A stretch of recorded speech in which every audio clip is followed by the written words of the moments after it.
ჩვენი დღევანდელი სტუმარია დევნილობაში მყოფი რუსულენოვანი ტელეკომპანია დოჟდის საინფორმაციო სამსახურის მთავარი რედაქტორი, ჩვენი თანამემამულე ეკატერინე კოტრიკაძე.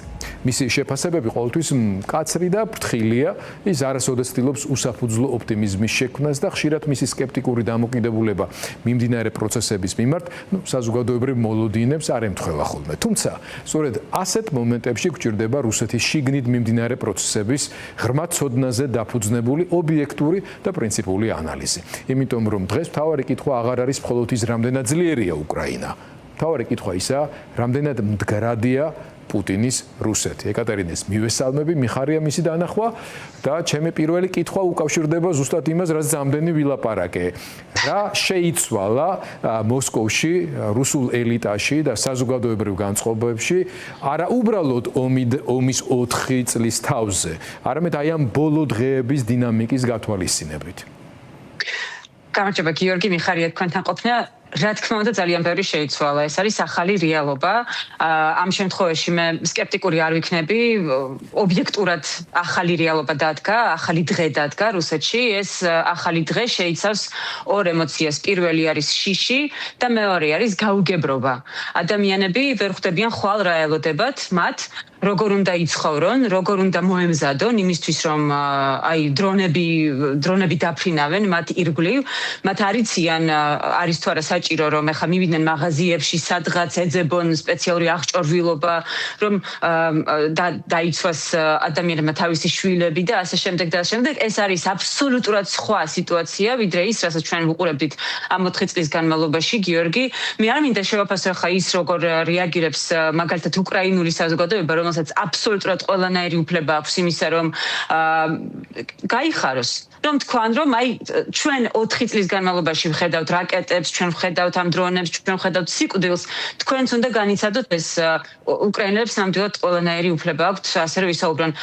დანაშაულები ხა რუსული საზოგადოების შიგნითაც არის ძალიან დიდი დისკუსია, გიორგი გეტყვი, რომ აი შეიძლება თუ არა რომ ახლა ჩვენ ვიხალისოთ ამით, რომ ვთქვათ რომ კი აი სწორია რომ ეს ყველაფერი ხდება დღეს, რომ რუსებმაც და რაც თორია განსაკუთრებით მოსკოვში იგრძნონ, რომ ეს ომი მოვიდა მათ სახლში, რომ ეს ომი არ არის იქ სადღაც შორს, არის სახლში მათთან და აი ამაზე პირდაპირ პასუხი მე არ მაქვს, მაგალითად როგორ უნდა აღიქვას რუსულენოვანმა ან რუსეთის მოქალაქემ ეს ახალი რეალობა.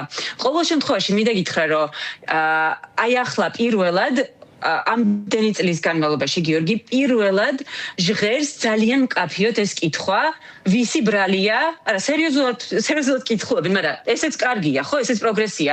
სერიოზულად კითხულობენ, ვისი ბრალია, რომ ეს ხდება ახლა ჩვენს თავს.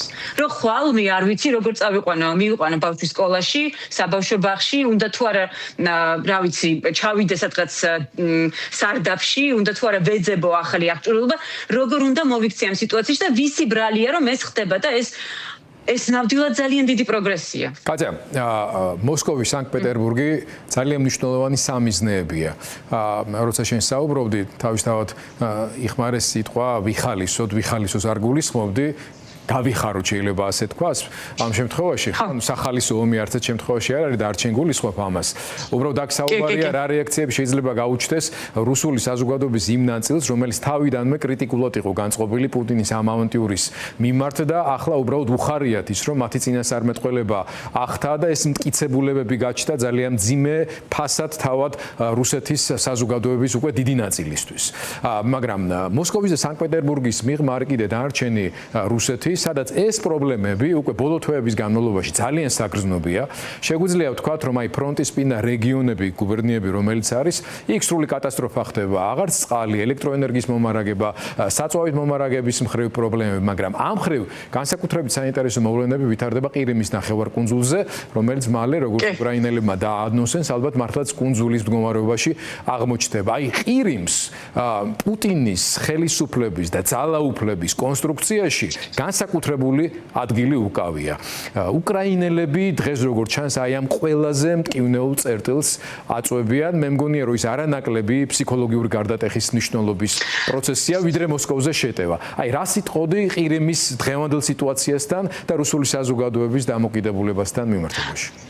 ორი ყველაზე მნიშვნელოვანი წერტილია, ორი გიორგი, ამაზე ძალიან მნიშვნელოვანია რომ გამახვილდეს ყურადღება, იმიტომ რომ მოსკოვი არის ცალკე ქვეყანა, ახლა ესეც ყველა მიცის, ვინც მაინც ცოტა მაინცაა დაინტერესებული რუსეთით, ხო, მოსკოვი არის ცალკე ქვეყანა.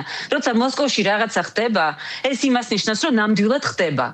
აი მილიონებისთვის ასეა, ხო? და პუტინისთვის რაც მთავარია, კრემლისთვის, მთავრობის წევრებისთვის და მეორე წერტილი არის ზუსტად ყირიმი, რომელიც არის აი ეს რაღაცა არ ვიცი, აი პათოსით სავსე, აი ისტორიული გზით სავსე პუტინისთვის.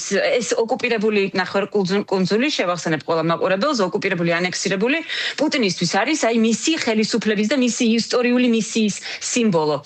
დღეს, როდესაც ყირიმში რაღაცა ხდება, როცა მოფრინავს დრონი მაგალითად, იქ სირენები არ ირთვება, გიორგი, იმიტომ რომ ადამიანებს, ვინც იქ მართავს სიტუაციას, მათთვის მნიშვნელოვანია, რომ პანიკა არ დაიწყოს. წარმოიდგინე ცინიზმის, ხო, აი ცინიზმის მაგალითი, ხო, აი ამ შემთხვევაში, რომ მათთვის იმდენად მნიშვნელოვანია, რომ აი ყირიმში არ იყოს რაღაცა განსაკუთრებულად ცუდი სიტუაცია, რომ ადამიანებს არ აფრთხილებენ, რომ შეიძლება რაღაცა ცუდი სიტუაცია მოხდეს, ვიღაცა შეიძლება დაიღუპოს, იმიტომ ომი მიდის, ხო?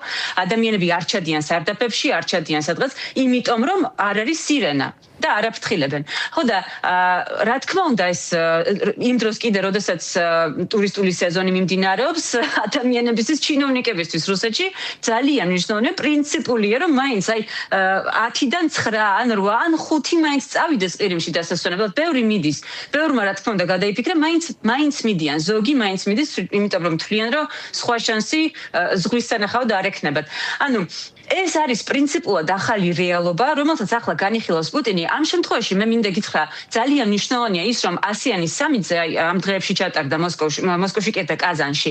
პუტინი გამოდიოდა სიტყვით, მთელი რუსეთი ელოდებოდა, ჩვენ პირდაპირ ჩართვა გქონდა იქიდან, ტრანსლაცია გქონდა დოჟზე. და ველოდებოდით რა სიტყვის პირველი პირი, პრეზიდენტს ამას ვერ დავუძახებ, პირველი პირი რა სიტყვის იმაზე, რომ აი რუსეთში, მოსკოვში ყველგან ხო, რა თქმა უნდა, ოკუპირებულ ტერიტორიებზე ყირიმის ჩათვლით ხდება აბსოლუტური ჩრზვიჩაენე სიტუაცია, ხო, ЧП ამას ქვია. ადამიანმა ილაპარაკა კულტურაზე, ახალ ტექნოლოგიებზე, რაზე აღარ ისაუბრა და ერთი სიტყვითაც არ უთქვამს, რომ როგორი რეაქცია შეიძლება ქონდეს ხელისუფლებას აი ამ სიტუაციაზე. არც ერთი სიტყვით არ უთქვამს. რეაქცია ადამიანების ჩატებში შეგიძლიათ გადამოწმოთ, იყო ძალიან ემოციური. რუსეთის ხო, რა ვიცი, რუსეთის მოქალაქეები კითხულობენ, რამეს გვეტყვიან? რამე მაინც რჩევა მაინც გითხარით, ხო, რაღაცა მაინც მოგვეცით. არაფერს არ ამბობენ და ეს ძალიან კარგია, იმიტომ რომ ეს კომუნისტური აზროვნების მქონე ვლადიმერ პუტინი და სხვები მიჩვეულები არიან, რომ ხმა არ უნდა ამოიღონ, მაგრამ ეს მუშობს მათ წინააღმდეგ, ჩვენთვის მშვენიერი ამბავი არის ეს. ნამდვილად მშვენიერი ამბავია და სხვათა შორის არ ვიცი გქონდა თუ არა საშუალება სიუჟეტისთვის მიგედევნებინა თვალი და იქ ახალგაზრდა ქალი მოსკოველი, ისეთ დამახასიათებელი ტერმინით, როგორც რუსულ, ასე ვთქვათ, მოწყობილობაში არის, იმ სიტყვას არ ვიტყვი უბრალოდ, მაგრამ ასე იწყება.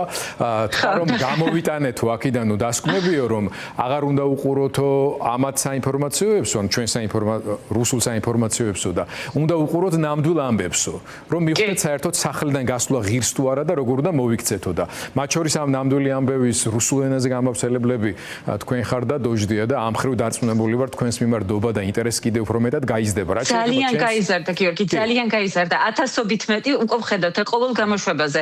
აი გუშინ თუ მაგალითად 20000 უყურებდა მომენტში YouTube-ში, დღეს უყურებს 35000. ამას შვება რეალობის უარყოფის მცდელობა. ამას შვება ისტორიის საწინააღმდეგო ცვლა.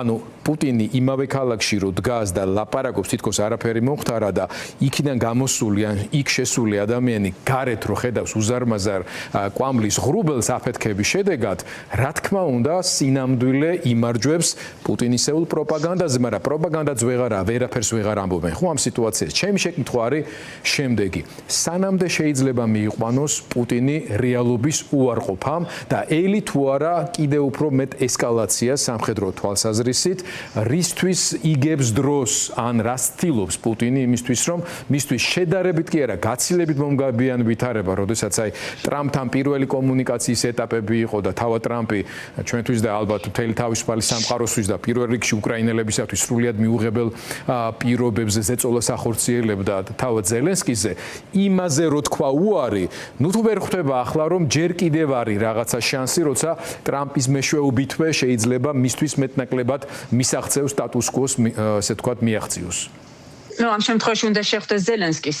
ხო, ამ შემთხვევაში რაღაც ნაბიჯი უნდა გადადგას, მაგრამ პუტინი არ გადადგავს ამ ნაბიჯს. ახლა ველაპარაკე უამრავ ექსპერტს, ანალიტიკოსებს, ადამიანებს, ვინც იქ შიგნით არიან, არა მარტო მათ, ვინც გავიდა ქვეყნიდან ჩემსავით, არამედ მათ, ვინც იქ არის ახლაც და რუსეთში, მოსკოვში მათ შორის და მათი აზრით პუტინი ამ კომპრომისზე მაინც არ წავა. აი ისეთი იდეოლოგიის, ისეთი ფსიქოლოგიის მქონე ადამიანია ვლადიმერ პუტინი. იმდენად მისთვის მნიშვნელოვანია, რომ აი მაინც იყოს ის დიქტატორი, მაინც იყოს ის აგრესორი, მაინც იყოს ის ძლიერი, ხო, აი ესეთი როგორ გითხრა, ხო, აი ადამიანი, ვინც წესებს დებს, ხო, ვინც ამბობს, აი თამაშის წესები იქნება ასეთი და ასეთი. პუტინს გონია და ეს ძალიან საინტერესო იდეაა, ძალიან საინტერესო აზრია, რომ მას გონია, რომ ეს არის დროებითი პრობლემა. მას აქვს მაგალითები, ბევრი ქვეყნის მეთაურის მაგალითები, რომლებიც აჩვენებს პუტინს მის თავს შიგნით, ხო, ეს არ არის რეალობა, ეს არის მისი რეალობა, რომლებიც აჩვენებს პუტინს, რომ სწორი არის დაელოდო. უნდა დაჯდე, ჩუმად, ხმა არ ამოიღო, გადაწყვეტილებები არ მიიღო კრიზისის დროს კი, რა თქმა უნდა აღიქვამს, რომ ეს არის კრიზისი. მაგრამ მისი აზრით, აი რუსული მეფეები, цаრები რო აკეთებდნენ რაღაც შეცდომს, ხო, მისი აზრით ეს მნიშვნელოვანია, რომ გადაიტანოს ეს დრო. და მაგიტომაც არის ჩუმად. ეს სულაც არ ნიშნავს იმას, რომ პუტინი არის სწორი ამ შემთხვევაში, მაგრამ ეს მიგვანიშნებს იმას, რომ პუტინი არ წავა ამ კომპრომისებზე, უკრაინის დრონები კიდევ მოვა რუსეთის ქალაქებში. ეს კიდევ იმას ნიშნავს, რომ რუსეთის მოქალაქეები კიდევ უფრო და უფრო ილაპარაკებენ იმაზე, რომ აღარ გრძნობენ თავს კარგად ამ მდგომარეობაში და ქაოსი შეიძლება დაიწყოს. მე ისევ ძალიან მინდა რომ ისე ვიყო პრინციპულად განწყობილი, გიორგი, ეს არ არის რევოლუციის დრო რუსეთში. ეს ძალიან ადრეა ამ თემაზე ლაპარაკი. მილიონობით ადამიანი უჭერს პუტინს მხარს და უჭერს მხარს იმას, რასაც პუტინი აკეთებს ქვეყნის შიგნით. ამავდროულად 80%-ზე მეტი არის მზად იმისთვის, რომ დაასრულოს ომი, no matter what. სულეთია რა იქნება მოწერილი, რაზე იქნება ხელი მოწერილი. ეს ძალიან სხვანაირი სიტუაცია. ადრე უმეტესობა ამბობდა, რომ კი გვინდა რომ დასრულდეს ომი, მაგრამ გვინდა რომ ჩვენს პირობებზე დასრულდეს. დღეს დიდ უმეტესობას აბსოლუტურად სხვანაირი პოზიცია, ოღონდ დასრულდეს ომი. ჩვენთვის სურათია, რა იქნება დონბასი იქნება ჩვენი არ იქნება, აღარ აინტერესებთ. მაგრამ რევოლუციამდე ჯერ შორია. და ეს ჩვენ უნდა ვიცოდეთ, ხო? უნდა ხდებოდეს. შორია, მაგრამ დამარცხებული ომის პირობებში, უკან დაბრუნებული ჯარის ნაწილების პირობებში, შემდეგ უკვე ყველაფერი საკმაოდ სწრაფად ხდება. ეკატერინა, ძალიან დიდი მადლობა. ინტერესით ვადევნებთ ყველანი თვალს და სამართლიანობის გამარჯვებას და თავისუფლების გამარჯვებას გულშემატკივრობთ. დიდი მადლობა შენ და ყველა იმ რუსაც შენ ქართველებში გვყავ რა თქმა უნდა, მაგრამ ყველა თავისუფლებისთვის მებრძოლ პირველ რიგში უკრაინელს და მათ შემდეგ თავისთავად არიან ისეთები და საკმაოდ ბევრნი, რომლებიც თავად რუსეთშიც ბევრი რამ გაუკეთებიათ პუტინის სისტემასთან ბრწყინვალესთვის და მათაც უსურვებ თავისუფლების გამარჯვებას. ეს ჩვენთვისაც მნიშვნელოვანია.